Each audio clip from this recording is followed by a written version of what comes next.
Hi, my name's Cesar DeCall Jr. I'm a character designer and developer for the film industry. And what I want to demonstrate today is that ZBrush is not just for characters. Even though that's what I do in my day-to-day, I also use it for environments and for integrating my character into different shots so that when I'm talking to a director, a producer, an art director, I actually get the message across of the whole creature, not just a T-pose model. So let's have a look at some of the different things that you can actually do within ZBrush. Here's a character that I actually created within ZBrush, and I also created a lot of the elements that you see in the background, and I rendered them off as separate layers, and then took them into Photoshop and combined them together and actually created this picture. So you can see that ZBrush is really powerful in order to be able to get renders out very quickly and to be able to give you the kind of qualities that would take you an awful lot of time, for instance, if you're using an external 3D app. And when you're designing characters, obviously time is very important because you want to be able to communicate as many different variations of a theme as quickly as possible to the client. So with that in mind, I went on and I started playing around with this character. And if you remember the movie Species, Steve Johnson and XFX did a really great job at creating this translucent skin using silicone, and I really wanted to somehow incorporate that or try to find a way within ZBrush that would allow me to do that. And this was just an exploratory kind of I don't know, a little bit of fun, if you will, that I was having with inside of ZBrush. And all in all, this had took me about 2 hours, and we're actually going to go through a process of sculpting ahead in a second here. But the idea behind it is that work fast, work efficient, forward movement, always kind of thinking of where you want to go, and try not to kind of backtrack and lose that energy that when you're sculpting. I was pretty happy with how this turned out, so I ended up taking it a little bit further. And I created this image. And what you're seeing here is if you know, the rock and the hills in the background, and even this kind of mist layer. This was all created within ZBrush. And again, an important thing to discern is that you can do all sorts of things inside of ZBrush, not just characters. It's not just although the organic sculptures, if you will, seem to take precedence when you go to like the forum or when you hear people talking. It's not the only thing that you can do, and you can quite effectively use ZBrush to be able to really create a lot of depth in backgrounds and whatnot. So of course I rendered this off all in layers, including the transparency that you can see here in the helmet. And I took all of that and I basically brought it into Photoshop and composited it, and did a little bit of more finicky kind of detailing and rendered it off, not rendered it off, composited and finished off, polished the image, and this is the end result. So ZBrush really is quite a powerful tool, way above and beyond just simple character modeling. These are some of the characters that I've been responsible for. This is the Wild, and some of the characters that I've actually created in different feature films. Kazar from the Wild, the main baddie. And this is a short that I'm doing with a bunch of friends called Distant Brothers.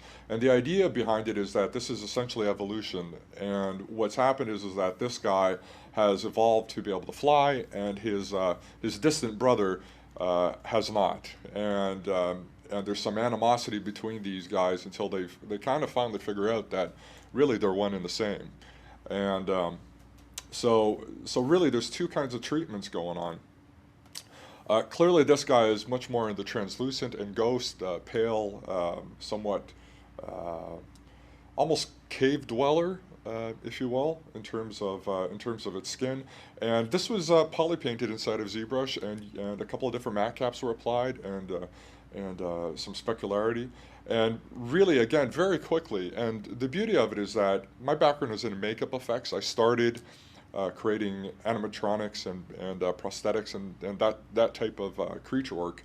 So when I work inside of ZBrush, I'm very much trying to emulate that workflow. I'm very much trying to take what I've created inside of ZBrush and do the exact same, apply the exact same tool set that I would in the real world.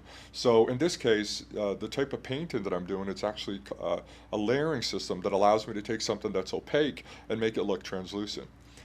Really fabulous and very strong with the tools. In fact, we'll do that in a second as well. And then this guy, of course, is the other spectrum of that. Not very much translucency, much coarser skin, very rough around the edges, and again fitting in with the type of character that he is, living amongst the rocks and not having achieved that kind of floaty quality that his brother has. This was a feature film that I worked for Rune Entertainment, and the title of the movie is Carnivore. And one of the steps of the design process that I had to do was actually come up with the coloring palette for the creature, and also think about the different steps in terms of the story of where that creature would live in a particular time. So if you start thinking about things like if it's at the beginning of the story, for instance, how fresh would the blood be on that character versus later on?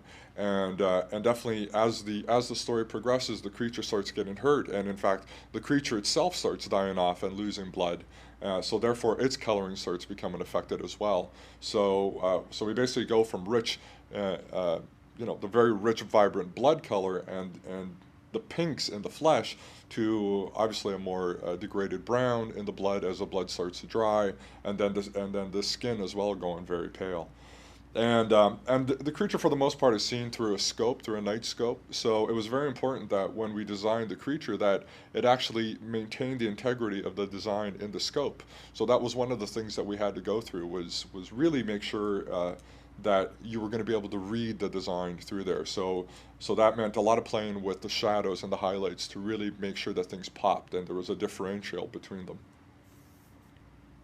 This is one of the first films that I supervised at Meteor Studios, which was 300. And 300, we were responsible for creating Sparta, and really the vastness of the environment. A lot of the elements that were created within Sparta went through ZBrush, and it allowed us to be able to go in and really get very finicky with the things, and even be able to create elements for our matte paint artists. So things like the mountains and buildings and whatnot. So ZBrush was very much an important tool in that pipeline.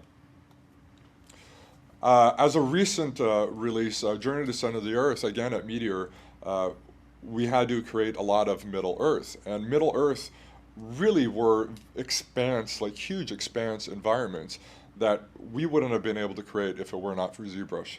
So I'm just going to flip through some of the images here. When Brendan Fraser and his gang kind of fall into Middle Earth, they do so by cracking through a very thin sheet of muscovite and then falling down a huge lava tube. And that lava tube was created within ZBrush. It allowed us to be able to go in and deform it and actually create a very particular patterning to it that the art director wanted on the film. So here's the mindset, and what we ended up doing was creating a very large extension for it, and again, a lot of ZBrush treatment and texturing, so really important. And obviously this huge environment, the mine ride itself, if you imagine a mine cart traveling at 65 miles an hour, and you take that over a minute and a half, 2 minutes, 3 minutes, obviously you have to travel real distances. And if you imagine those distances, you can start to figure out how big this environment actually was, how long it was, and the scale as well of the mine carts. If you look at the size of the track, the scale of the mine carts compared to the environments were absolutely huge. So really, again, without ZBrush, we wouldn't have been able to do that. But it really allowed us to be able to go in and create very specific alphas and whatnot, and very specific geological structures. So really, really powerful. Again, even the mine carts got the treatment. Again, you can kind of see some of the very specifics that we were able to achieve. And the dino layer, again, a lot of treatment, a lot of what you see we were able to achieve through ZBrush. and of course the Dino, which got a lot of ZBrush treatment, and I was quite happy with how the way it turned out. I must say that all of these images, everything that I've showed you, from 300 to Journey to Center of the Earth, these were team efforts. This was not just me working. This was really uh, a bunch of really great people, from Christine Leclerc in the texturing department to all of my guys, really coming together and being able to really create a fantastic amount of work in a really short amount of time. And and really, I couldn't have done it without those guys. So good going.